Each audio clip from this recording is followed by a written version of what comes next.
Hello there. Take a minute and just take a breath with me. Welcome to the new and improved podcast, The Creative Grief Journey. I'm Dawn Renee Beauvais, and I want to personally welcome you to this podcast, a sacred space where you and I will walk this path together, gently, creatively, and with so much compassion. If you've been with me for a while, thank you for staying. And if you're new here, I'm glad you found your way to this moment. This season, I'm going to do things a little bit differently for you because I want this podcast to feel like an experience, not something that you just listen to and walk away from. So every week, I'm going to give you a little something simple that you can try, practice, create before the next episode. Healing happens when we move, express, and breathe life into our creativity. And I want you to know something that Elizabeth Gilbert reminds us of. Creativity is the natural order of life. Life is pure creative energy. Your creativity is a divine gift, and using it is your gift back to God. When you open to your creativity, you're opening to the Creator, to God. You're opening to healing and the next chapter of your life. You don't have to walk this alone. Inside my free school community, I host Create with Dawn sessions every month. It's a fun space where we can get together, show up, connect, just be who you are, with people who understand, who have walked or are walking this path of grief. Let your soul speak through color, movement, creation, together with others. It's a free judgment zone. So I'd love you to join me there. Throughout this season, I'm going to guide you through my lessons framework: listening, expressive arts, support in community, sacred rituals, opening to transformation, nurturing through nature, and of course, story sharing. These aren't just steps, they're invitations, doorways, portals, so that you can shine a little beacon of light or a lantern on the path, one moment at a time. Wherever you're listening, Apple, Spotify, YouTube, make sure you subscribe. Hit the little reminder bell so that you never miss a minute of this journey that we're going to take together. This isn't just a podcast for me, it's a spiritual journey for us. A chance to transform grief into connection, meaning, creativity, and yes, even joy. I'm honored to walk beside you.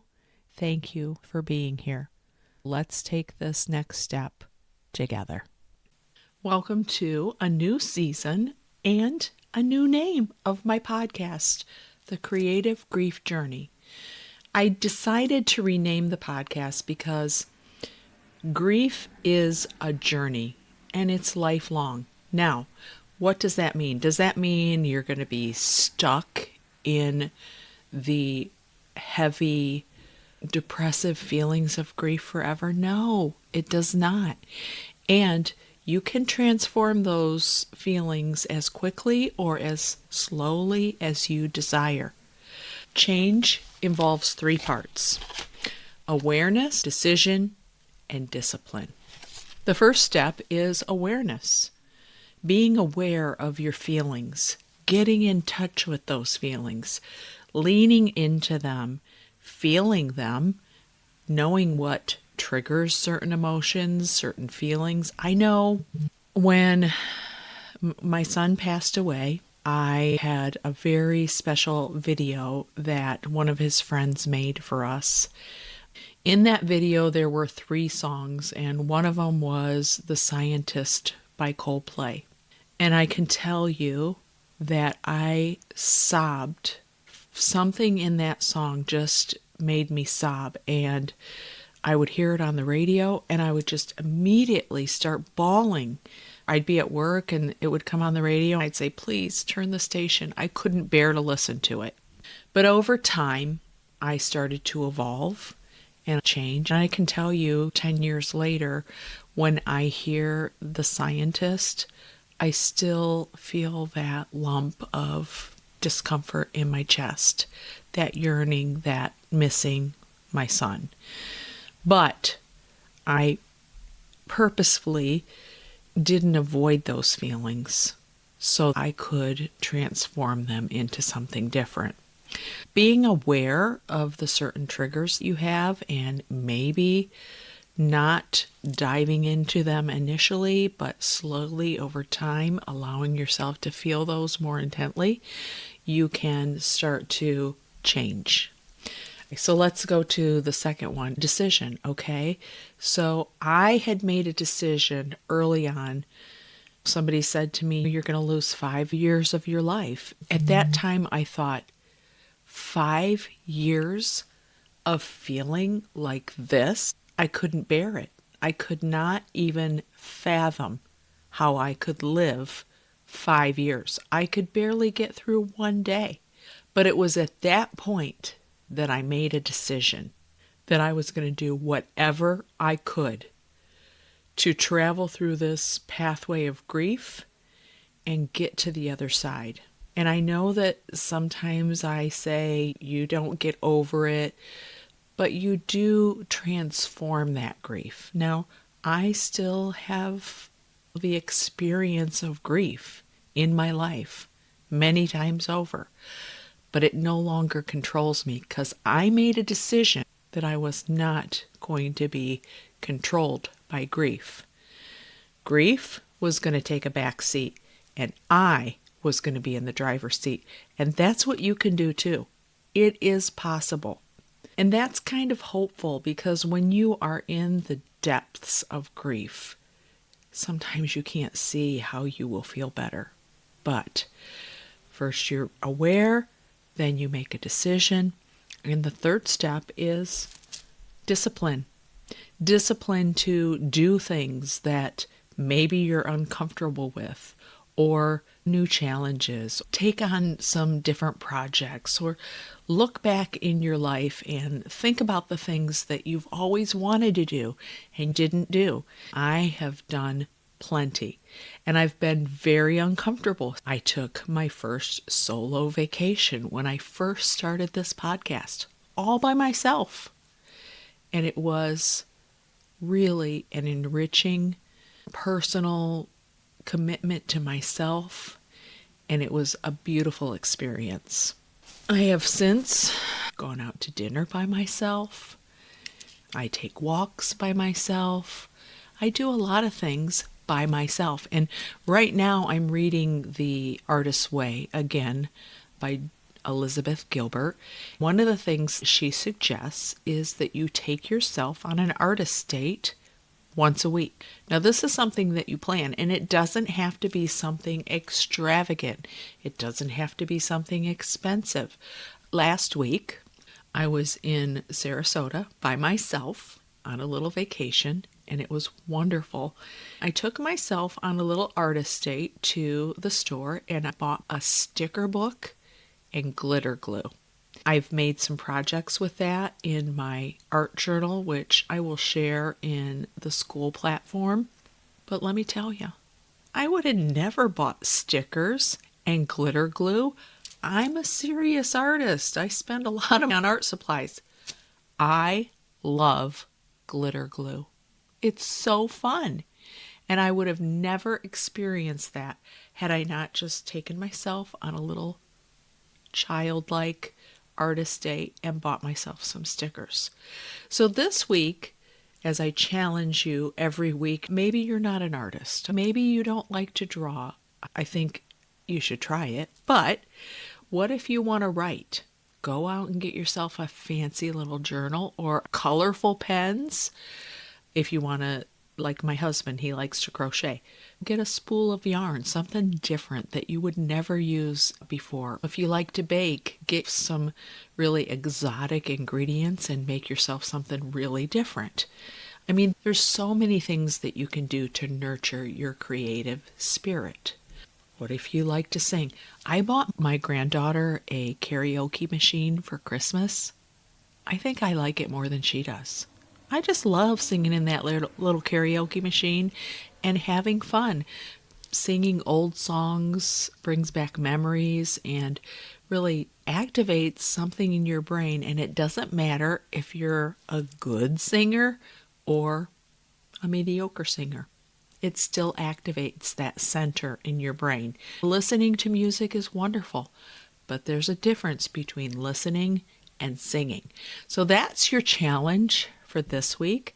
I want you to go out, take yourself on a little artist date, and pick up something that you can play with and not care about the outcome.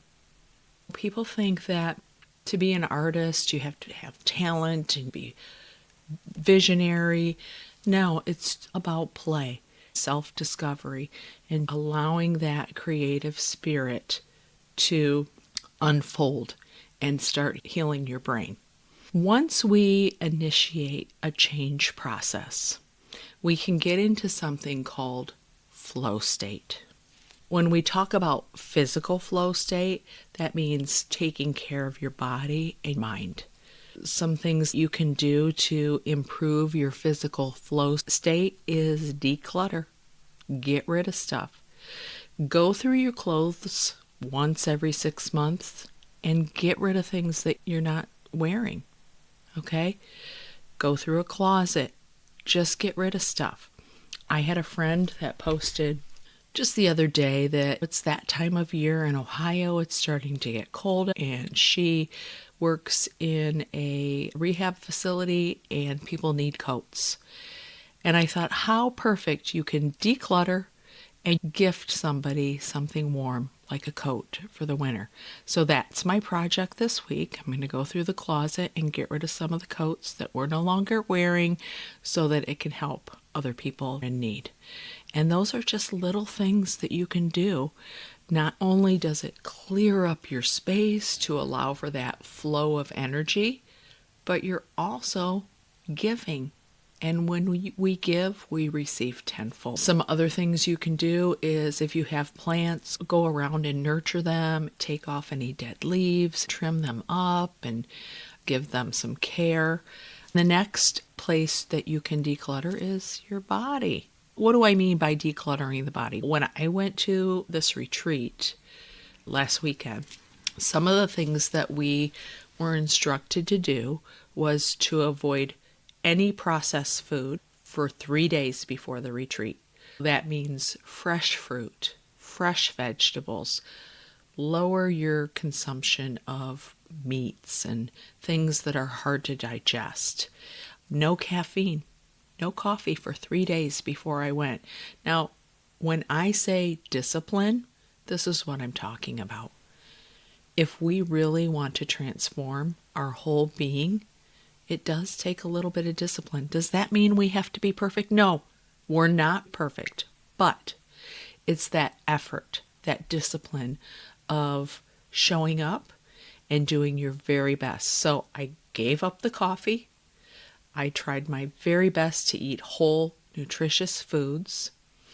I did some movement in the morning. I really did feel the benefit of that. It allows your energy to flow more freely. Think about filling your vessels with junk and heavy fats that just make you sluggish and not move. And then on the contrast, nurturing your engine, your body, your soul with these nutritious, healthy, nutrient-dense foods that raise your vibrational energy. It really makes sense and it does work. The other thing is really increase your water intake. We are 80% water. Water is life force, energy.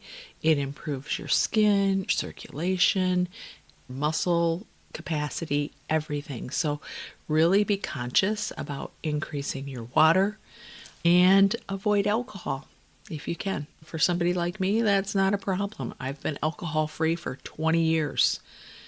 But if you enjoy a beverage now and then, give yourself a week off. No alcohol.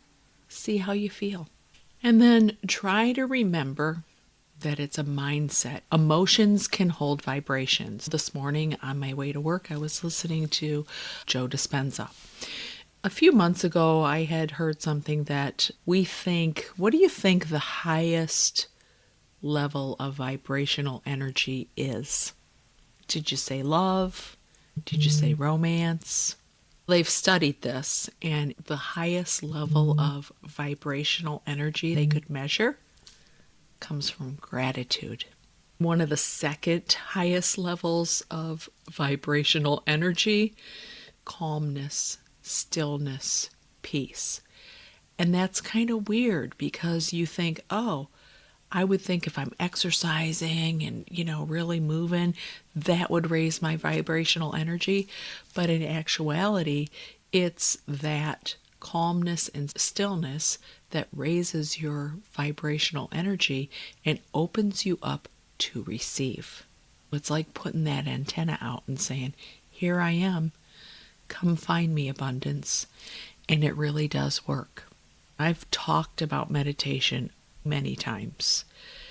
It's a practice. It's a discipline. I've talked to many people that say, that's just not for me. I can't do it. You can't do it if you don't try. And the more you try, the better you get at it. There are so many meditations that you can listen to, and I will have some in my program that I'm putting out. Find some that you like and just make it a point to listen to something first thing in the morning before you get out of bed. Then you don't have the excuse, oh, I didn't have time to do it. Give yourself 10, 15 minutes in the morning and just meditate. It allows you to have the capacity to receive. I bet if you tried that for 1 week, you would see a tremendous difference in the way you react to life. Now, I know I'm throwing out a lot of things at you, and I just want you to pick one. Just pick one. Go on an artist date. Do something that you want to do. Maybe get yourself something for a project.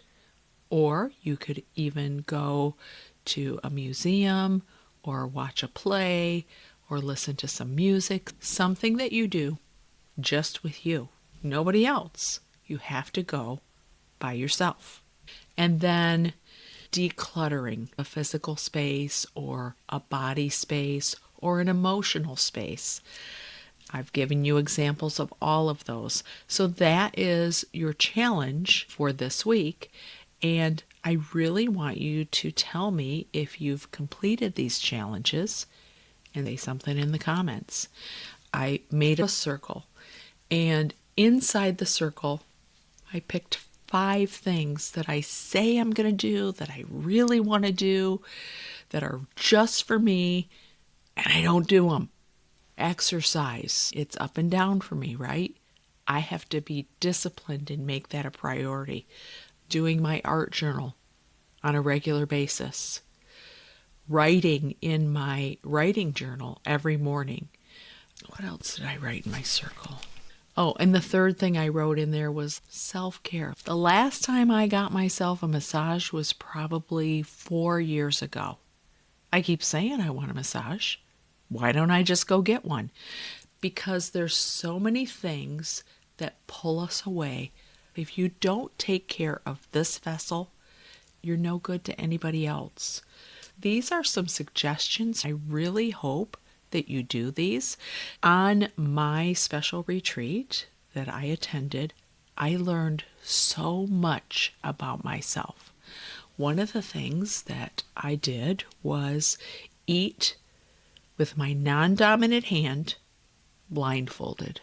We talk about savoring your foods, every bite, taking your time. But there's something completely different when you blindfold yourself and you eat with your non-dominant hand. Because when you have that food in your mouth, the flavors are bursting. You can feel the texture of the food. You can feel how much water the food has in it, how sweet, if it has a little bit of a tang to it. It was such an incredible experience to eat that meal blindfolded with my non-dominant hand. I highly recommend you try that. Another thing that we did was, of course, some meditation. I have been practicing meditation. That's one of the things that I made a point to practice, and it has made a huge difference in my life. Some of the things that used to get me all flustered don't anymore, because in the grand scheme of things, it's not really important. It's not worth my serenity. If I'm getting upset and pulled into other people's problems and conflicts, I'm giving away my power. With grief, it's hard work. We miss that physical presence of our loved ones or pets so much that it pulls us down. But it's up to us to start doing some things, even if we don't feel it. I remember I used to go to support group meetings and just sit there and cry. Somebody said to me, just keep coming back. It's okay. Just keep coming back. It was painful for me. I didn't enjoy it, but I kept going back. And eventually, I started to see the light again. I started to feel lighter. I released that heavy burden that was sinking me down. I had to sit through that pain in order to get to the other side. Grief sometimes likes us to isolate. I can remember people saying to me, hey, if you need something, reach out. No way, not doing that. But I'm encouraging you to reach out to somebody. Even if you don't feel like it, you'd rather be alone in your house or your room, make yourself. Be disciplined. Everybody has their own timeline, and I'm not suggesting you force it or push yourself too hard. It does involve a little bit of discomfort, because I did not want to live my life in the place that I was in when I had my immediate losses. I wanted to live the rest of my life as happy, joyous, and free as I could. That's why I've invested so much time, money, and energy into this vessel. And now I'm here helping you do the same. I think that's part of the process. We grow, we evolve, and then we can share our gifts and our light with others. There's a couple things I've committed to because I want to grow as a creative. If we want to grow as creatives, we have to keep learning, doing new things, taking classes, and following advice from others. So I committed to take some more online classes. I've taken quite a few, loved them, and I've learned so much, and I just want to keep creating. What I learn, I pass on to you. And that's why the school community is so important and valuable. Please join that. We have live Zoom sessions monthly where we do some little paint-alongs. I share little tips in there. If you go to the community, there's tiny sections where you can get one piece of advice or one action step that you can take. I hope I haven't overwhelmed you too much, but I know that I am living my best life, and that's what I want for you too. So please take me up on joining this challenge and doing a little something for you this week. And as always, I will see you next week. Leave me a comment. Please subscribe to this channel.